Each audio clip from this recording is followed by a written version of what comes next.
아니하시며 꺼져가는 심지를 끄지 아니하시리라. 그런 시험으로 심지를 끄지 아니하리라 해서 중점을 두고 말씀을 합니다.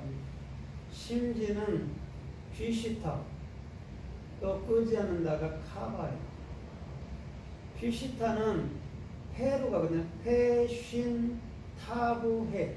그럼 폐가 뭐죠? 입이 열리죠. 그죠? 입이 열린 것은 이미 영적 진리를 마음속으로 갖고 있다라는 거예요. 그게 정확히 심지예요.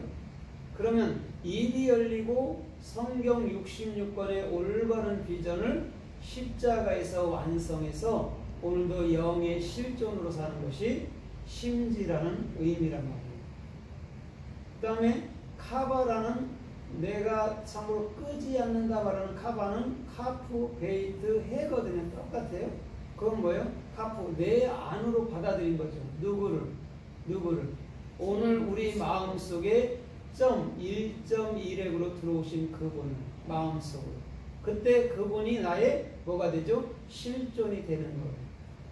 그러니까 지금 피시타 카바는 같은 말이에요.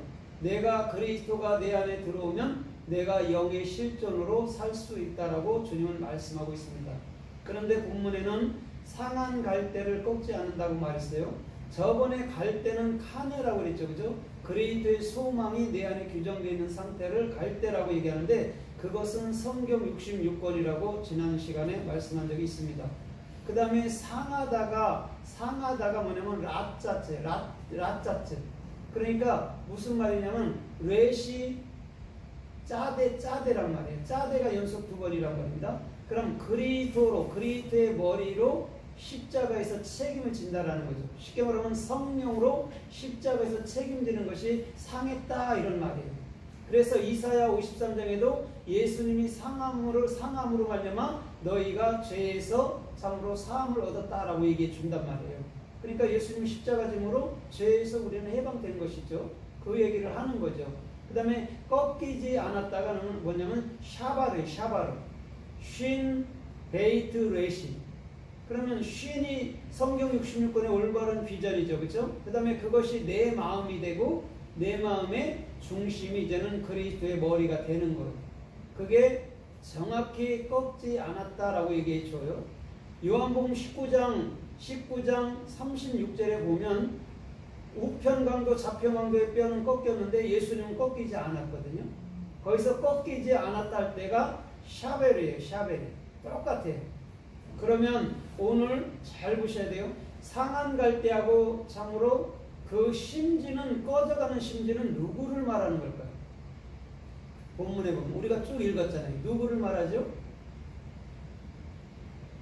이방인들이죠. 그죠? 본문으로 보면 이방인들이고 또 율법주의, 행함주의, 종교주의에서 수고하고 있는 자들을 얘기해 준단 말이에요. 통합해서. 그런데 오늘 본문에 보면 뭐라고 얘기하죠? 나의 기뻐하는 종, 그렇죠? 나의 기뻐하는 종에게 내가 성령을 영을 주셔서 그가 이방에 공의를 베풀리라 이렇게 말해주면서 그 예수님께서 판단의 공의가 와서 이길 때까지 승리할 때까지 하리라 이렇게 얘기해 줬어요. 그럼 판단의 공의가 누구죠? 판단의 공의가 그리스도죠. 그죠? 이게 그리스도가 올 때까지 한다라고 얘기해 줘요. 그러면 예수님은 반드시 우리 안에 십자가를 지시고 우리 안에 성령으로 들어와 주셔서 오늘도 완성된 그리스도의 나라 가운데서 살 수 있는 놀라운 삶의 축복이 주님께로부터 임하였을 줄 믿습니다. 그 전에 12장 1절로부터 보면 안식일을 얘기하고 더 나아가서는 참으로 병자들을 얘기하시고 다 치료해 주시고 지금 이사야 42장 1절로 4절의 말씀을 통해서 내 기뻐하는 종 나의 선택한 자가 이방의 공의를 베푼다라고 정확히 얘기해 주고 있으면서 오늘도 상한 갈대를 꺾지 아니하시며 오늘도 참으로 꺼져가는 심지를 끄지 않는다라고 분명히 얘기해 주고 있어요. 여러분 상한 갈대는 분명히 성경 66권이라 있습니다. 그런데 성경 66권이 왜 상한 갈대냐면 성경 66권은 스스로 여러분 우리는 해석할 수 없다라는 얘기를 하는 거예요. 성경 66권은 아무도 해석할 수는 없어요. 그런데 예수께서 우리들에게 보내시는 그 성령이 들어올 때에 모든 심판이 완벽히 끝나면서 우리는 이제는 성경을 해석할 수 있는 은혜를 주어주신다고 하시는 말씀인 줄 믿습니다. 그러면 오늘 참으로 심지에 대해서 피시타에서 대해서 또한 말씀을 더 이어가 볼까 합니다. 에스겔서 44장 18절 이하로 보면 이렇게 말씀하고 있습니다. 에스겔에게 너는 이렇게 말해요. 아마포로 모자를 만들어 써라. 그 다음에 아마포로 네 반바지를 만들어 입으라. 이렇게 얘기해 주고 있어요. 여기서 아마포가 지금 피시타예요. 심지란 말이에요. 잘 보셔야 돼요. 자, 심지는 등불을 킬 때 있잖아요. 그죠? 그런데 심지에 기름이 있으면 심지가 어떻게 되죠? 심지가 어떻게 되죠? 기름이 없으면? 아니, 타더라도 다 없어지죠. 그렇죠? 없어지고 말죠. 그런데 기름이 있으면 심지는 절대 안 타요. 그러면 잘 보세요. 심지가 우리예요. 상한 심지, 그죠? 갈 때가 우리란 말이에요. 율법 행함주의. 그런데 주님께서 성령을 부어주신다면 그 심지는 영원히 하나님께 쓰임받는 아름답고 존귀한 성경 66권의 말씀이 된단 말인 줄 믿습니다. 아멘. 그래서 에스겔에게 너는 모자를 아마포로 써라, 너는 반바지를 아마포로 입으라라고 정확히 얘기해주고 있는 거예요. 오늘 그게 심지란 말입니다. 그러면 심지라는 것이 아마포고, 아마포는 성도들이 입어야 될 성경 66권인 줄 믿습니다. 그래서 요한계시록 19장에서도 그 희고 깨끗한 세마포를 입었다라고 성도를 가르쳐 말할 때, 정결한 성도를 가르쳐 말할 때 말씀하고 있단 말입니다.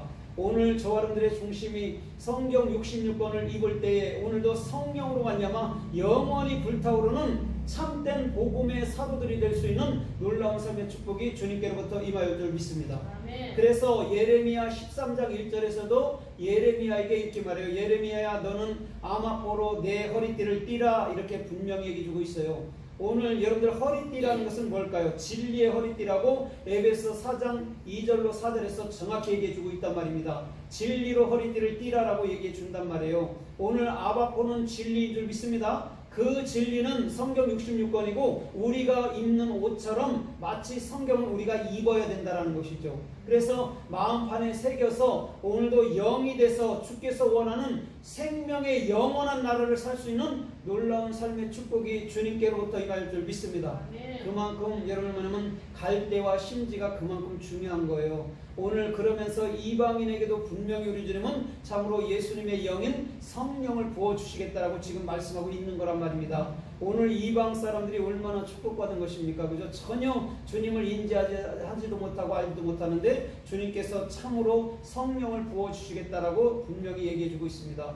오늘 저와 여러분들의 중심도 스스로는 꺼져가는 심지 상한 갈대밖에 될 수는 없지만 오늘도 예수님께서 이사야 53장에서 다 십자가의 질고를 지심으로 말미암아 우리는 성경 66권의 갈대가 되고 오늘도 참으로 그 중심에 성경 66권의 심지가 돼서 많은 영혼들을 의의 길로 이끄는 놀라운 삶의 축복이 주님께로부터 임하여는 놀라운 축복 속에 걸을 수 있을 줄 믿습니다. 아멘. 그래서 마태복음 25장의 말씀처럼 슬기로운 처녀가 등과 참으로 기름을 가졌다라고 말하는 것처럼 오늘도 저와 여러분들의 중심이 예수 그리스도가 중심이 된 그 자는 모든 영혼들을 의의 길로 이끌 수 있는 참빛이 될 수 있는 놀라운 삶의 축복으로 주님은 반드시 인도해 주실 줄 믿습니다.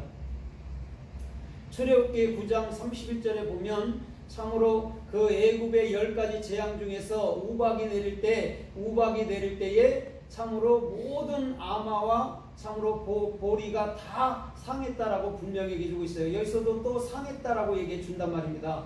오늘 그 상함은 십자가에서 예수님이 친히 책임져 주신 것인 줄 믿습니다. 그래서 보리와 아마가 상했다라고 얘기해 주고 있어요. 오늘 잘 보세요. 애굽에 있는 것들은요 분명히 율법주의 행함주의밖에 없어요. 그렇죠? 그런데 우리 주님께서 그곳에서도 십자가 짐으로 그 영혼들을 반드시 살려내겠다라는 또한 한편의 여러분 참으로 주님의 사역과 은혜와 역사인 줄 믿습니다.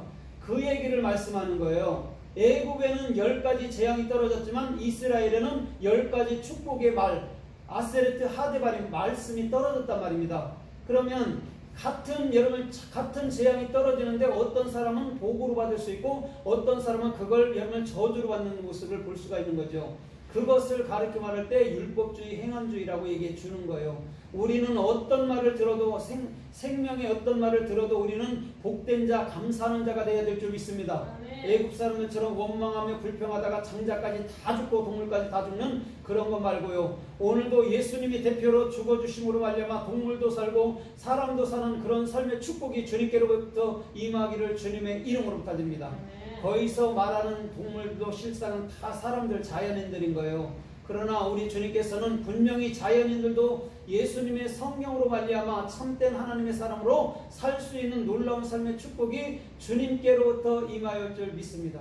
그래서 주님께서 애굽이라는 세상에다가 10가지 재앙을 내림으로 그들이 주님께로 돌이킬 수 있는 그런 삶들을 허락해 준 거예요. 이건 큰 축복이에요. 그래서 참으로 마태복음 4장과 마태복음 8장 이하에서도 시몬의 장모가 10병이 났을 때에 그곳에 가서 그것을 꾸짖으면서 치료해 준 적이 있습니다. 그러면서 디아코니아, 진짜 집사, 말씀으로 섬김하는 집사가 됐다라고 분명히 얘기해 주고 있어요. 오늘